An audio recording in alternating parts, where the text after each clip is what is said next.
News. అధికార వికేంద్రీకరణే కాకుండా అభివృద్ధి వికేంద్రీకరణ, డబుల్ ఇంజిన్ సర్కార్, triple engine growth strategy, Visakhapatnam, Amaravati, Tirupati కేంద్రాలుగా 3 ప్రాంతాల సమాన అభివృద్ధి పెట్టుబడులు, ఉద్యోగాల కల్పన సమానంగా దక్కే వ్యూహంతో ముందడుగు వేస్తున్నా. సమగ్ర అభివృద్ధి, అధికార వికేంద్రీకరణే కాకుండా అభివృద్ధి వికేంద్రీకరణ. ఇక్కడికి వచ్చినప్పుడు డబుల్ ఇంజిన్ సర్కార్, ట్రిపుల్ ఇంజిన్ గ్రోత్ స్ట్రాటజీ.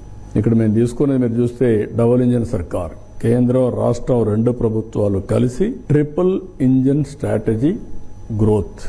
దీనికి 3 ప్రాంతాలు చేశాం. ఇది up to east Godavari river వరకు, వెస్ట్ గోదావరి నుంచి మార్కాపురం, ప్రకాశం వరకు, రిమైనింగ్ రాయలసీమ. 1 విశాఖపట్నం, 2 అమరావతి, 3 తిరుపతి. 3 కేంద్రాలు పెట్టుకొని 3 చేస్తున్నాం. ఇక్కడ మీరు గుర్తుపెట్టుకోవాల్సింది, నా విల్ ఎక్స్ప్లెయిన్ నెక్స్ట్ స్లైడ్. ఈ రీజియన్ లో మీరు చూస్తే 49 ప్రాజెక్ట్స్, 10 లక్షల కోట్ల రూపాయల పెట్టుబడులు, దగ్గర 15-20 లక్షలు, మినిమం 10 lakh ఎంప్లాయ్మెంట్ వచ్చే పరిస్థితి వస్తుంది. దాని కింద వచ్చినప్పుడు ఎంప్లాయ్మెంట్ 8-10 లక్షలు మోడరేట్ గా ఇచ్చాం.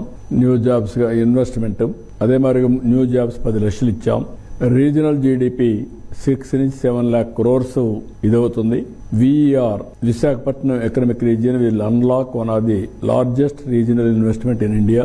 Irrigation, aquaculture focus, largest port-led manufacturing hub, and also major destination of green hydrogen, green tech, energy investments, new tourism economy, bay city కూడా వస్తుంది. భోగాపురం రీజన్ డెవలప్ అవుతుంది. Strongest AI data center ecosystem on India's east coast లో వస్తుంది. Significant increase in exports competitiveness. This is the future city.